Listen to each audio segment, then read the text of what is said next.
Hey, gorgeous. How are you? I'm super excited. This is the fourth episode in the four-part mini-series about confidence. I hope you've been enjoying it. I've had some really beautiful feedback, so thank you to everybody who has shared with me, and especially those gorgeous comments about feeling as though I was sitting in a lounge room chatting with you. That's the goal for this podcast, is like we're sitting together and just having a chat about things. These solo episodes have been a little bit longer because I'm here on my own and getting chatty about things. But anyway, this one is about navigating life transitions with confidence and just general tips about, I'm loath to say overcoming. It'd be lovely if we could overcome, but for me, it's about being aware of managing, navigating life with confidence and ease. That doesn't mean that everything's going to go smooth, and there won't be times where we doubt things, doubt ourselves, have fear, but it's about how we actually navigate life so that we're in the driver's seat, that the lack of confidence isn't running the show for us. I'm not sure if you're following along Happiness Hive on certainly my social media. I run an event. It's just a freebie coaching at the moment. It's called Spark Sessions, Tuesday evenings, Australian time, Canberra time, just for an hour, 7 till 8 p.m, where you can jump online and just ask me questions that you want to ask me questions about. So if there's anything in the podcast that you want to follow up, you can absolutely access me live and I'll answer your questions and chat with you.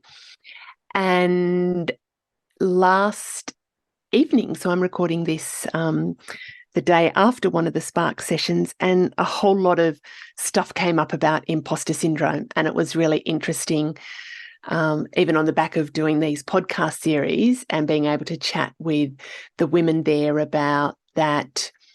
Where it actually started was, the question is, I've lost my mojo and I want to get my mojo back. And I hear that a lot, and I have experienced that a lot.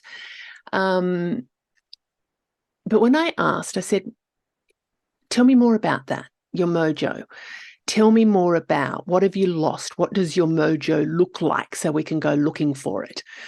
And that question in itself was kind of like, what does that mean? What I was really getting to was, tell me more about what it is that we're looking for. So what does mojo? I'm just not excited about work anymore. Oh, okay. Tell me, when were you excited about work? Oh, actually, I haven't been excited about work for a very long time. I can't really remember the last time I was excited about work. So I was then asking, saying, so this isn't just a recent thing, this is a continuation. And it was like, yeah. And I said, so tell me more about what's happening for you at the moment. And really, without going into the nitty-gritty of it, but it was around comparing herself to somebody else who works in a very, very different style to this particular person. And the woman I was talking with said, I feel that there's a pressure that I need to work the same way as her. And that's not how I do things naturally. So it's impacting me. And I said, is that your mojo? Is that the thing that's missing for you at the moment, that you're comparing yourself to somebody else who you're never going to be that person? You're wired differently. So you can never, ever be that person. And I could see an aha moment, a nice light bulb moment. And it was about, well, what value do you bring, and how do you like to work, and what do you want to have instead of what's happening for you at the moment? So we explored that. That was the mojo. And really, I guess what I'm sharing here is, sometimes we say, I've lost my mojo, life isn't lighting me up, I've got a challenge with somebody else in my life, a thing in my life. But the things that life, what life is presenting us with often are a reflection. Well, they're a reflection of what's going on for us. And mojo equated to this person, this woman, not feeling confident in how she was showing up. So when we unpack that more about, well, how are you showing up and how do you want to show up? There was this kind of like, I don't need to be like that other person.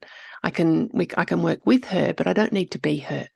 So that was about part of the confidence stuff too. And that was I guess, a transition point in this woman's career that, she was at a different point, sort of saying, well, what do I want next as well? So anyway, that just popped into my mind. So we're going to look at life transitions. So confidence at those different stages in life that we go through. And I've shared some of those in the previous episode, certainly about, in reflection to having more birthdays and the aging process, the living process. I shared some of that, but just going to look at some different, kind of points in life. And it's all very different. Like there's not just a one size fits all here. You know that with me by now. But life transitions are the moments when we move from one phase in life to another. That's really life transitions. And they can be planned, or sometimes they can be really unexpected and things happen and we just have to make that change. So, and it's about really recognizing the impact that those transitions do have on us in life and at different stages of life. So recognizing the impacts that they have. And I know, probably as I'm going through sharing this podcast with you and some of the examples in my life, a big transition for me, like I've had lots of different transitions in life, but one that sort of pops forward for me now is when I started my own business. So I was working for the first kind of 15, 16, 17 years of my career, I was working in government and progressing up that corporate ladder. And I was in the training development, the organizational change space. I was managing and leading teams. I was managing and leading the L&D department. And so I would consider very successful in my career at quite a young age. And then I made a transition to not continue in that organization and to leave there. And that's when I coincided with becoming a mum, a wife and a mum. And then I ran a couple of home-based businesses. And we, fast forward, we purchased a business. John had a sabbatical from teaching. We had a business that went financially shit pretty quickly in the piece. So I went back to working for a training organisation, which I never thought I was going to do again. But I did that it was kind of a money-making opportunity, it was a financial decision, and it was kind of it was stuff that I loved doing. But anyway, I was progressing up that organisation's ladder as well. So once I started working with them, I really loved it. And it was a great organisation. And I have talked about it in previous episodes. But there was this yearning for something more.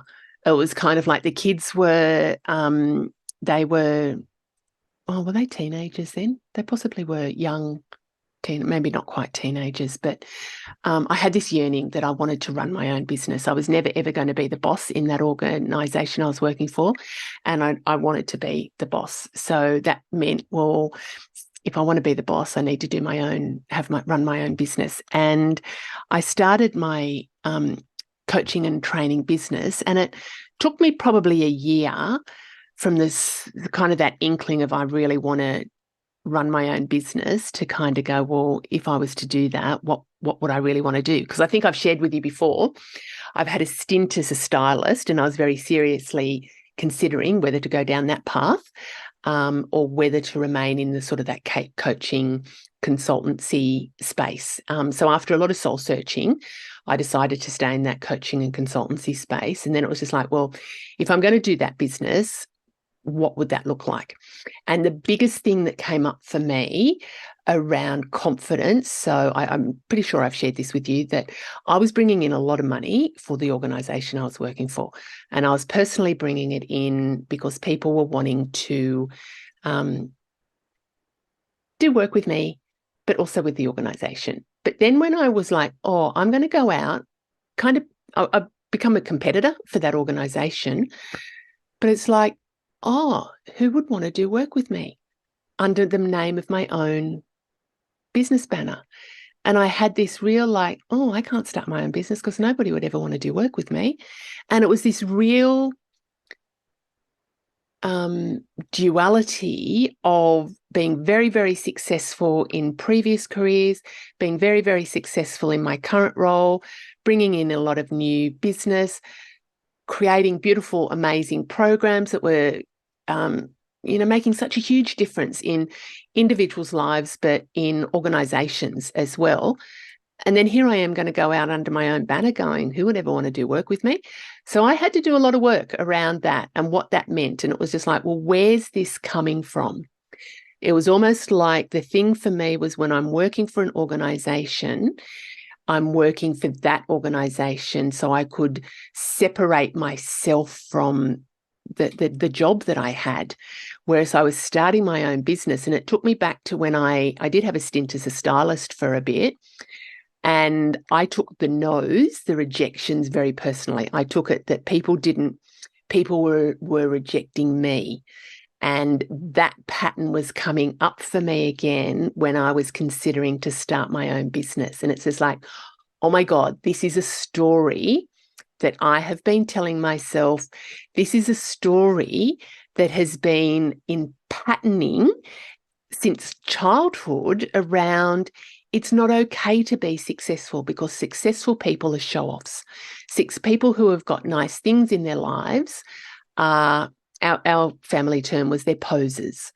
So I took the meaning to be that if I was going to be in business for myself, I would be a poser. I would be a show-off, and it wouldn't be okay for me to be successful. So that's what I worked with, going, that is bullshit, because here I am working for an organisation, bringing in lots and lots of money, doing lots and lots of great job for them. Evidence was different to what the stories were that I was telling myself.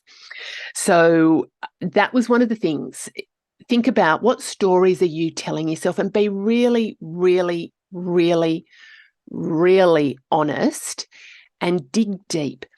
A lot of the clients that I work with, and even more recently as well, when I ask them, what's the reason that you're thinking that? Why are you thinking that? Quite often I'll get a response, I don't know. Their conscious mind might know, and I say, not know. And I say to them, but if you did know, what's the reason for it? Why are you thinking that? And then they go, oh, I don't know. I'm just going, don't answer me right away. Just think about it. What is the reason? And then there'll be a surface level reason.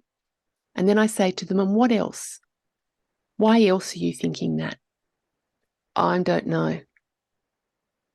You do. You just need to give yourself space and time and think about what are your stories that you're telling yourself. And if you don't know, sit quietly and ask yourself, if I did know, what are the stories?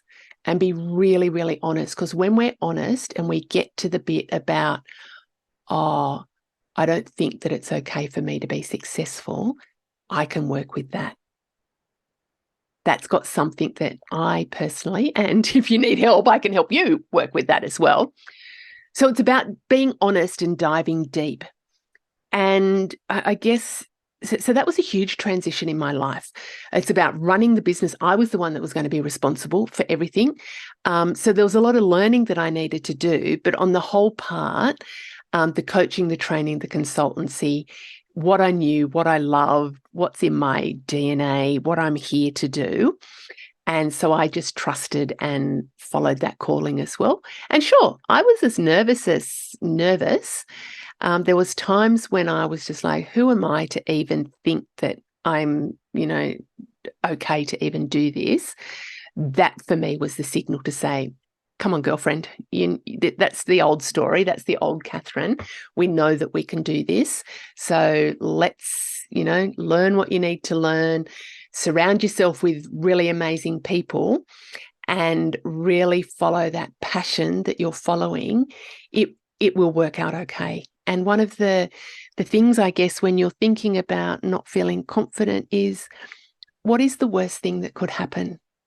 What is the worst thing that could happen? I was nervous because I was going into this business on the back of us having had financial hardship. I was going, oh my God, what's the worst thing that could happen? We've already been through some pretty shitty, worse stuff. What could be worse than that? We could actually go bankrupt. We could. Is it going to kill me having my own business? No, it might cause a few heart palpitations with stress, but it's not going to kill me. We've been through financial hardship. We've managed that. We've managed it okay. We've stayed together through it. So I'm not sure that there would be anything much worse than what I've been through. So the worst thing would be that I'd have a lot of regrets that I don't do what I'm being called to do. In the scheme of things, it's not a huge risk. So I took that leap. So that's thinking about what the worst thing that could happen for you. And some of you will go into that space really, really quickly and really easy and catastrophize a whole range of worse things. Be somewhat realistic around that too. Don't go into complete catastrophizing. And one of the other areas in my life that was a huge life transition was becoming a mum. And, I always thought I would be a mum, but I wasn't desperate. You know how there are some people that are just like, that's their calling in life. And I love that. I knew I'd be a mum, but I was scared because, my mum passed away when she was 36 and I was 12. So when I fell pregnant with Ellie, and that was a year, she's a determined little bloody thing. I was on the pill when I fell pregnant with her, Miss Ellie, determined to come into this world. So she came in probably about 12 months before I was expecting to have a little baby. But anyway, she came in and she made herself known in this world. And I had absolutely no idea what I was doing. I read books, but that little kid did not come in with an instruction manual. The next little kid, Henry, did not come in with an instruction manual. I didn't have an instruction manual about how to be a mum. I didn't have a role model. The first baby I held was Ellie. And I just made that up as I went along. John and I, our parenting, luckily we were in sync around that, but there was a lot of second guessing there. And we didn't have any family support here in Canberra. So we were doing that on our own. Like the kids went to childcare for sure, but we didn't have babysitters. We didn't have people coming cooking meals or anything like that. None of our friends had babies at that stage. So it was this uncharted territory, and it was, they've turned out all right. They've actually turned out beautiful, gorgeous kids. And the more times I was stressed and worried about things is when shit happened. So about getting in flow with life is when things flowed. So I would encourage those to, and all kids are different, all parents are different. I just shudder at some of the stuff as parenting. Sorry, kids. Sorry. But it's about also what expectations are we putting on ourselves? This really ties in with confidence. And what are the expectations? Are we trying to be perfect? God, we can't. We can't in life. There is no such thing as perfect. And if we're putting this extra pressure on ourselves to have, the perfect tidy house and the perfect tidy kid and the perfect tidy outfit and that's hard to maintain. So think about what expectations are you putting on yourself and the situations that you're going through in life. Are you expecting that life is this beautiful roses and unicorns and nothing goes wrong ever? Because that's not realistic. Life throws us curveballs, and it's how we deal with those curveballs that we can either let them knock us down or we can actually deal with them and get right back up again. But the curveballs are going to be there. So if you're thinking that you need to be perfect and life needs to be perfect, then that's not realistic, gorgeous. That's really not realistic.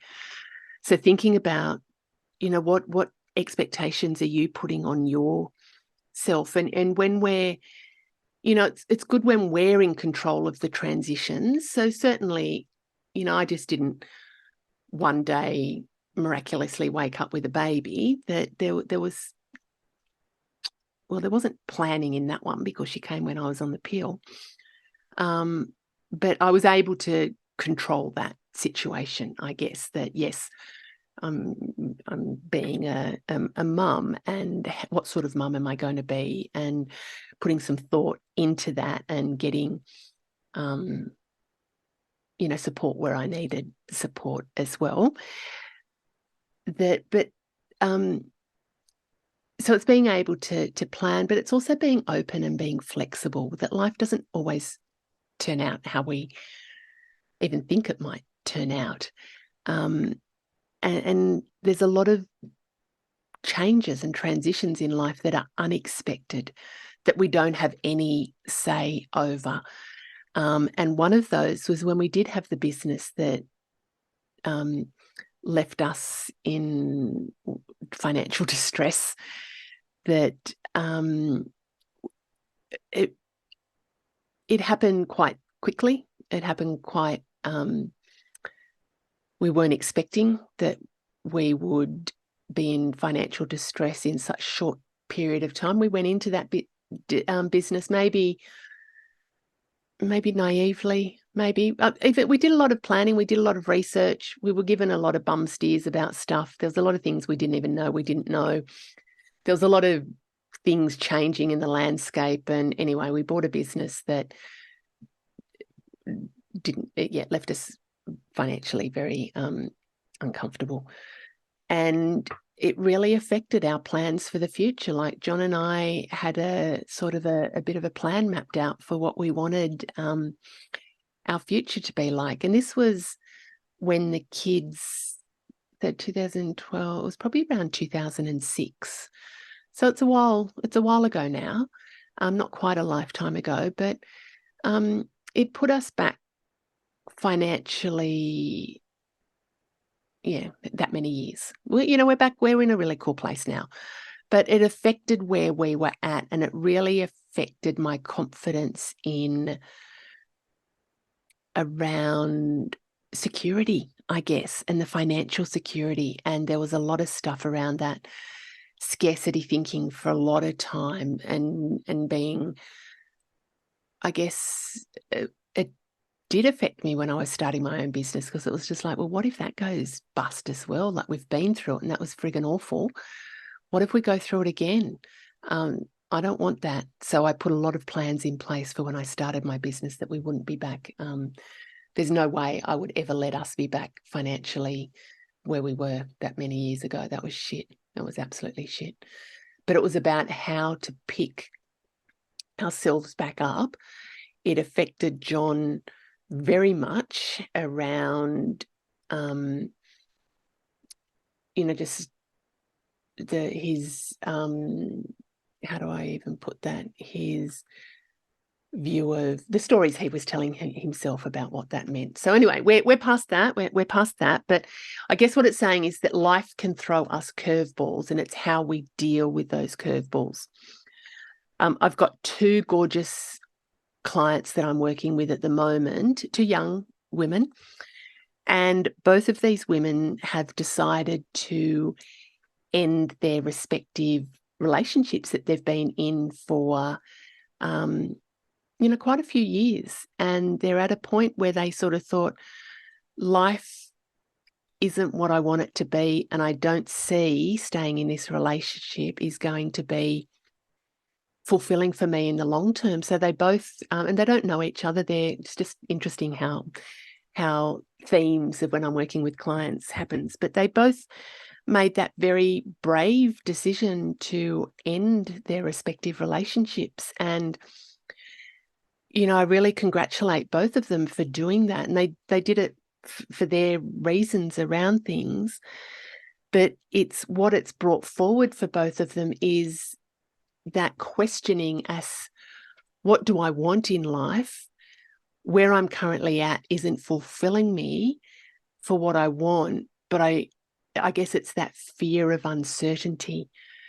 And the reason I say that they're very brave women is that it could be very easy to stay in something that's not exactly what you want because you fear the unknown. And they both took those brave steps to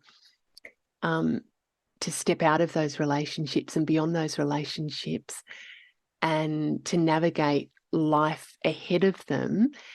And it's interesting seeing how both of them are dealing with that, some of that, the process that they've gone through to end those relationships. And then once they've navigated that, to then sit and go, oh my God, what now? What does that mean for me now? And who am I? Both of them have kind of gone, fuck, what now? Like, who am I that I'm on my own and I'm not in that relationship anymore? How do I even reconnect with who I am and all the bits that were missing? And there's a lot of what ifs, even though there's a lot of, I'm glad I made the right decision. There's a lot of what ifs. What if I didn't make the right decision? What if I made a mistake? What if, life, what if I end up with somebody who's going to be even worse and less fulfilling?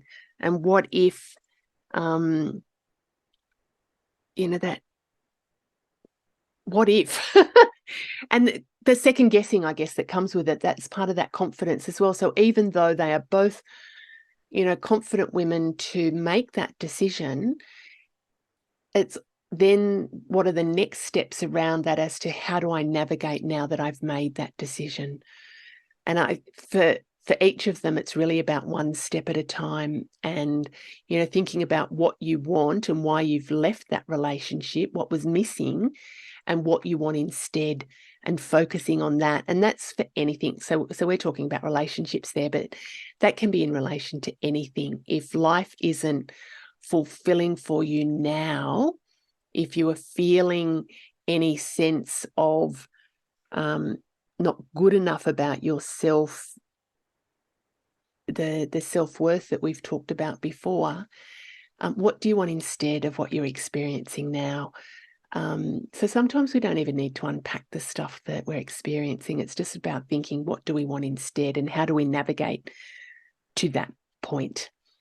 I hope this is making sense. Sorry, I feel a little bit waffly today. I feel a little bit waffly.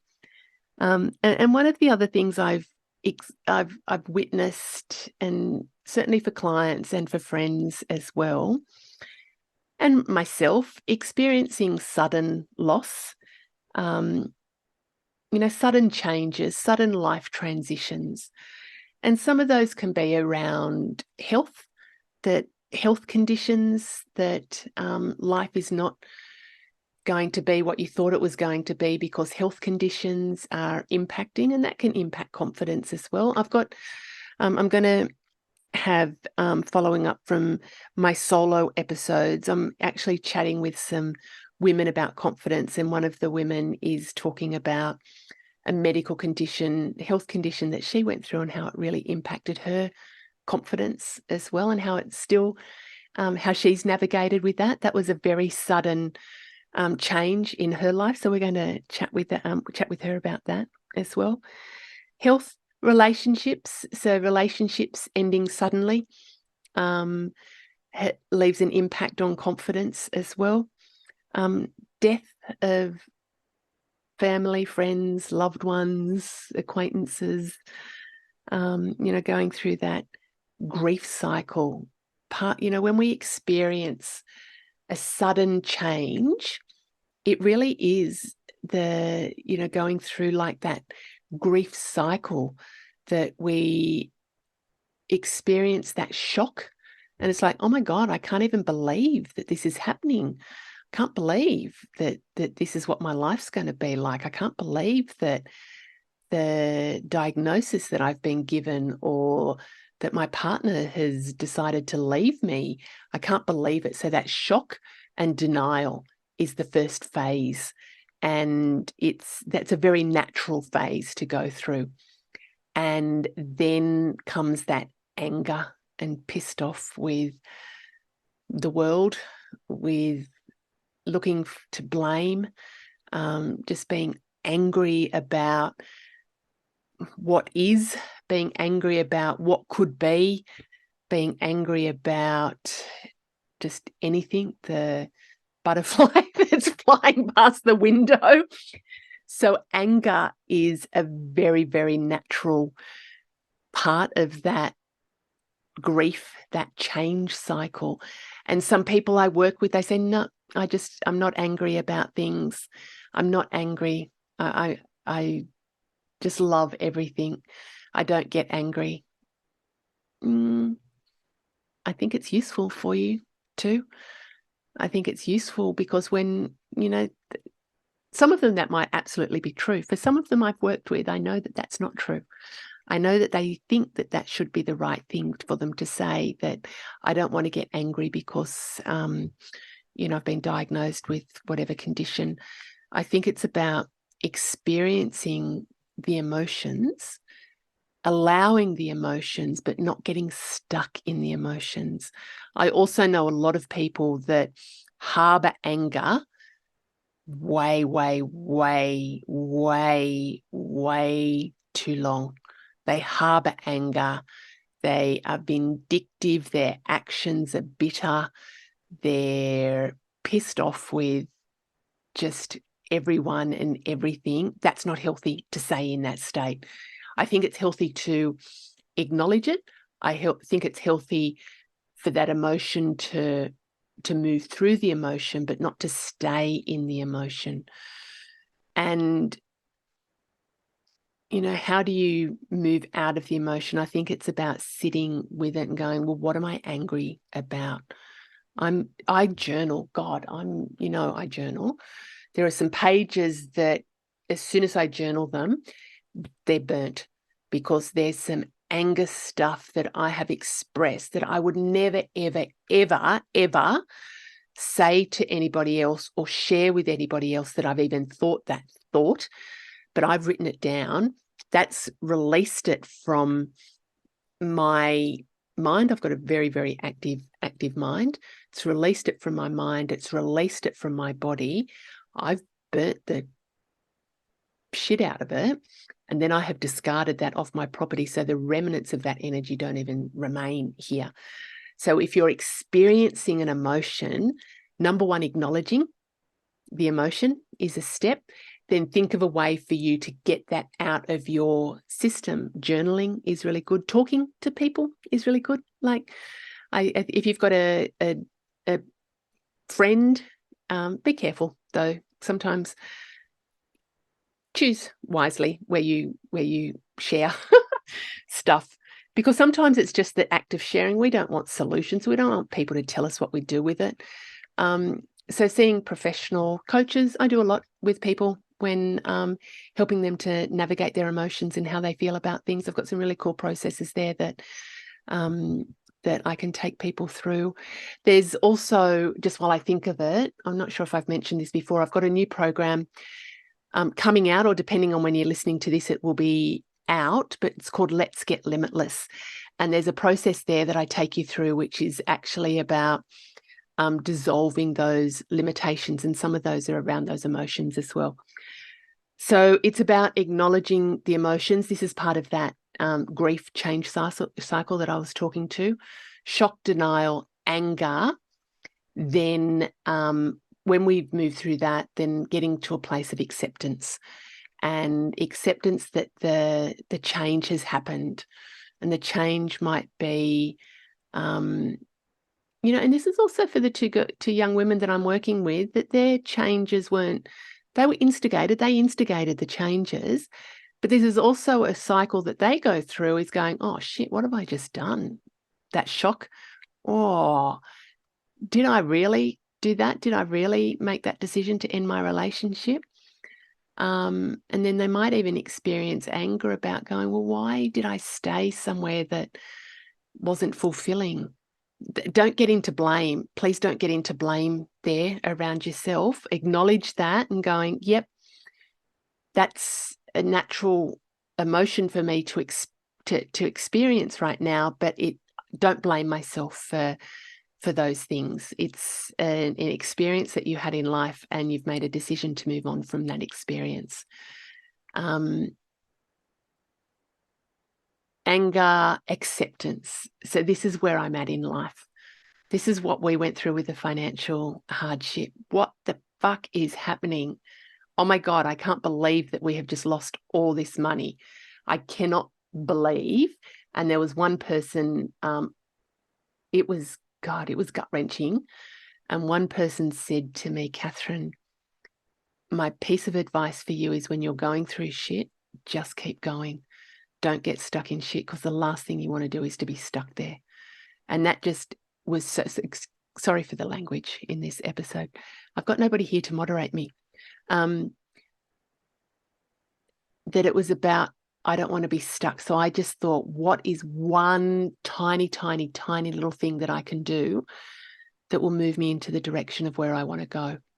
And then the momentum built around that. Acceptance, and then it's about the moving into the new. So we go through this kind of transition state of, we're not where we were, we're not where we want to be, we're navigating through the transition, but there is light at the end of the tunnel. So it's thinking about, where do you want to be and what can you do to get there? And I guess it's about honoring your emotions, about how you're feeling through those transitions that you're going through, whether they're initiated or whether they're ones that are unexpected there for you. And I had a client today. It's interesting how the clients just come with the theme of things. I think maybe my next client can be somebody who has just won the lotto or has a squillion, million, $billion, and then that will reflect in my life as well. But it's interesting how the themes of things that go through. But anyway, I was with a new client today, and she was saying, and really, really capable, really high-performing executive that I'm working with, and she's started in a new organization, and she said that she's a little bit hesitant. She's a little bit wounded, a little bit fragile coming into this new role, because she has come from a really complex, tricky organization where she was in a senior executive role, and she was new to that role in this organization. Her predecessors left very, very suddenly, and there wasn't a handover for her.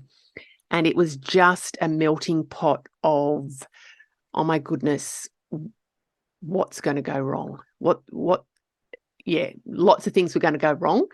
So how do you juggle that level of stuff going wrong? There was a whole lot of new personnel there.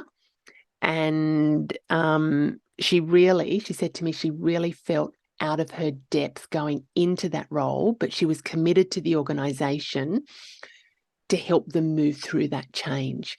So she was really committed, but she actually said, I did feel out of my depth, and I didn't have the support around me because everybody that had been working in this organization had left suddenly. And that was kind of some alarm bells that hearing that story as well, going, oh, what's going on there? But she had said that she was worried coming into a new role that she was bringing some of that fear, worry that she'd had from the previous role, that legacy stuff. She said, I don't want to bring it into my new role. So can you help me to actually navigate that? And I said to her, what is the, tell me all about what was going on? How were you feeling? What were you saying around things? And we really broke it down. And she said, I didn't feel confident enough to be able to influence effectively.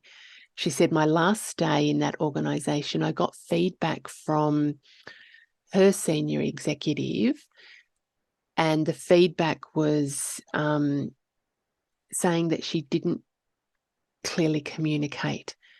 And she said, no, I didn't clearly communicate because everything was just so chaotic. I didn't have the support. I felt out of my depth, and I know that I wasn't showing up as my best self. I felt stressed and under pressure. And she said, when I made the decision to leave there, all of that stress left. And she said, then I was able to communicate clearly.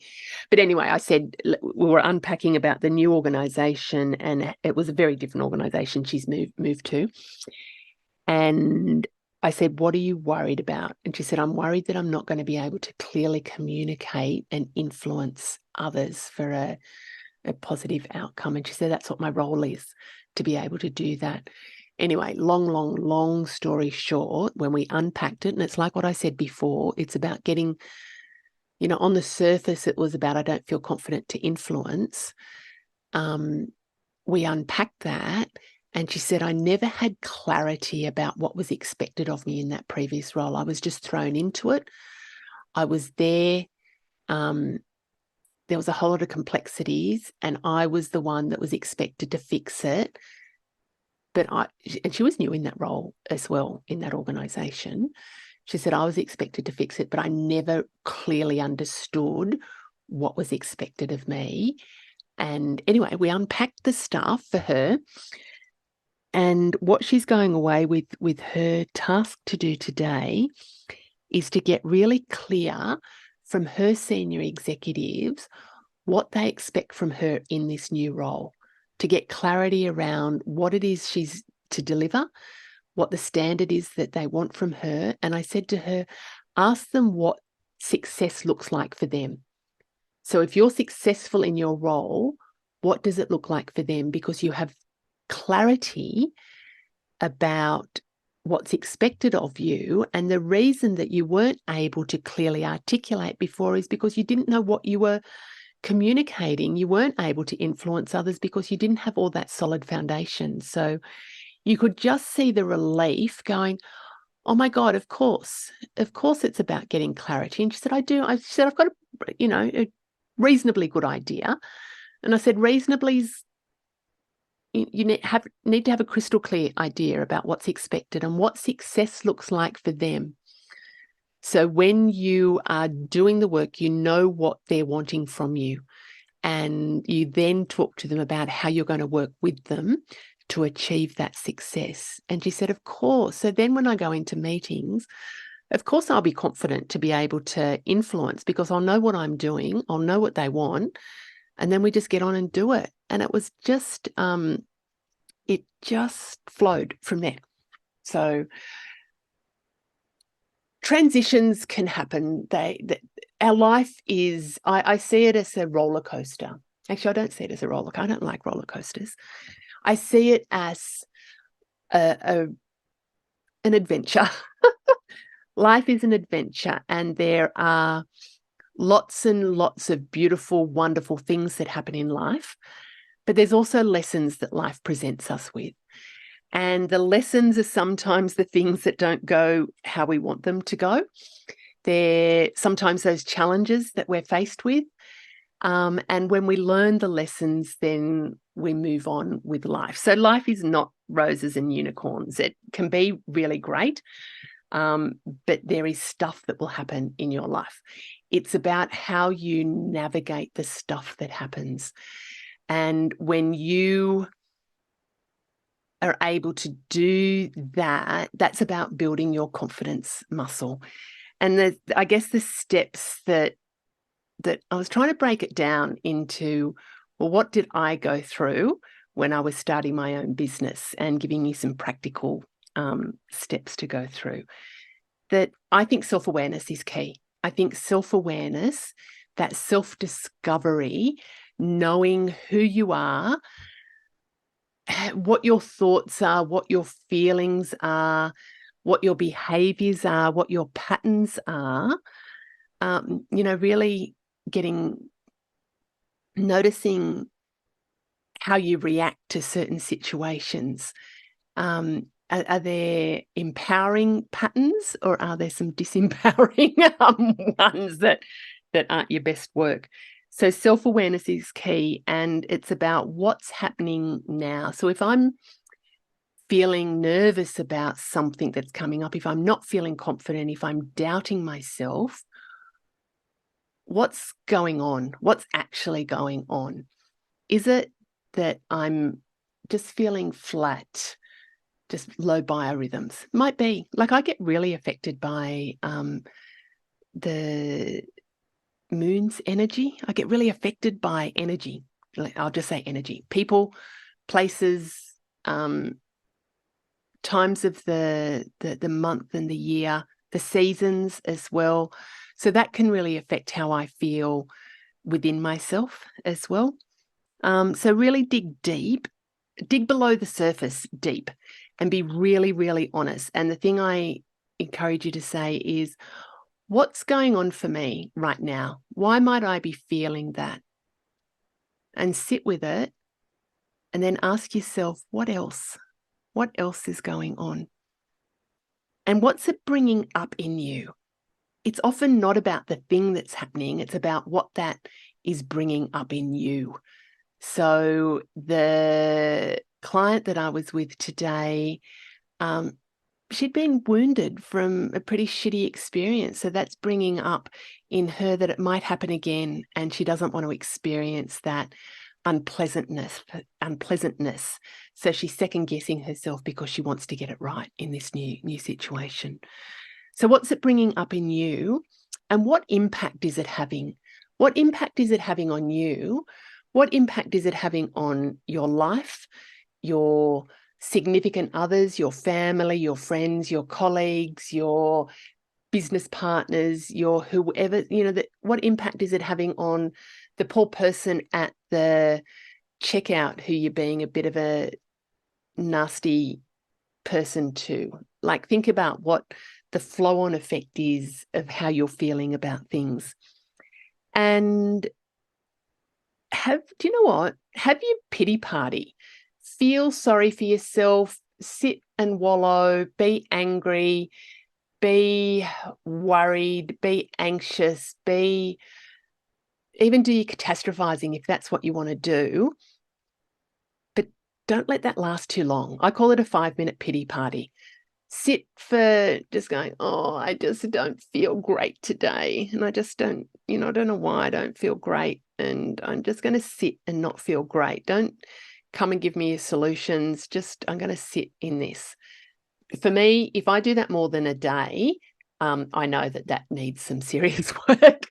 I can generally get out of things pretty quickly, but have your 5-minute pity party, and then think about what you want instead of what's currently happening for you. So if you're feeling that nervousness or that worry or that needing to prove yourself and it's just tiring, what do you want life to be like instead?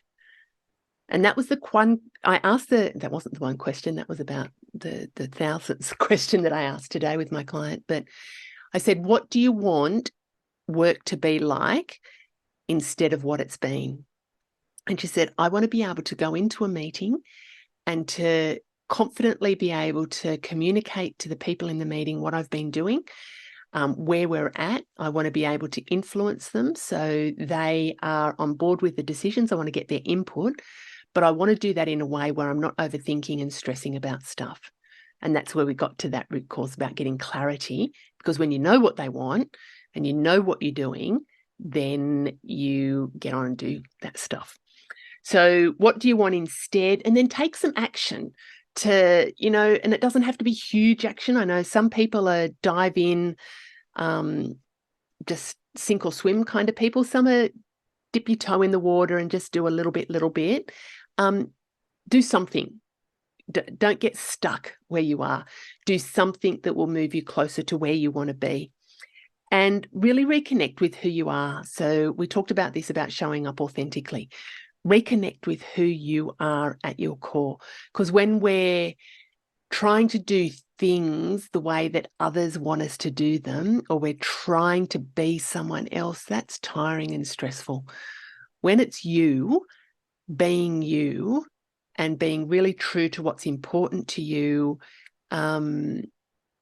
that's easier. It's not always easy, but it's easier for us to stand in our truth and know that ups and downs are, and roundabouts, and 1 step forward, 2 step backwards, 3 steps sidewards. That's the dance of life. And if you expect that things are just going to be perfect with no challenges at all, then I think that's probably an unrealistic way, and you're probably setting yourself up for a harder fall when life does go a bit wobbly. It doesn't mean that life has to be hard and difficult and wobbly all the time, but it's about knowing that there are ups and downs and being able to navigate those. And give yourself a break. Be kind and loving and compassionate with yourself. That you are doing your best. You are a beautiful, awesome, gorgeous human being. And it's about recognizing that within yourself and thinking about which part of you is actually running the show. Is it the younger version of you who was scared and worried and teased in the school ground? She doesn't need to run the show now. That you've got you can reassure her that she did what she needed to do to help you manage the different situations at that time, but she can sit back and relax because the you that's in the here and now is in the driver's seat. So I hope all of this has been useful for you. My goal is to share, my view of the world, and this is to share some of my views of the world. This is like a tiny incy snippet. There's so much more that we can talk about in relation to feeling great about ourselves and living our best lives. This 4-part mini series has kind of captured the bits that have just come forward that felt that needed to be shared. And I hope that it's helped, knowing that you're not alone, that others experience exactly what, maybe not exactly, but bits that you're experiencing, but you're not alone, and there are ways that you can navigate through this. So I am absolutely always here. Tuesday nights, I mentioned those spark sessions. I'm not sure if they will be running forever, but they are for the foreseeable future. So Tuesday evenings, just follow me on socials and you'll get updates about those. I'd love you to comment and provide feedback and subscribe to the podcast and share it with girlfriends as well. That would be awesome. If you haven't done so already, you can download the Imposter Survival Guide. There is some just reflective pieces in there just to get you to think about, some prompts for you to think about what you might be experiencing. Join Let's Get Limitless. That is a beautiful, if I do say so myself, that's a beautiful program about helping you to just overcome limitations. And for some of you, confidence will be one of those limitations. Self-doubt, not believing in yourself and how you're holding yourself back. So I take you through a whole process of how to navigate that. Also about how to bring in what you want in life and just to sparkle and shine as your authentic self. So if you would like to join those programs, the details will be in the show notes. So it's been a pleasure. The next couple of episodes are still going to be on the theme of confidence, but I'll be back interviewing people and just them sharing their experience. So hugs, happiness, and oodles of super sparkly confidence coming your way. Love you. Bye.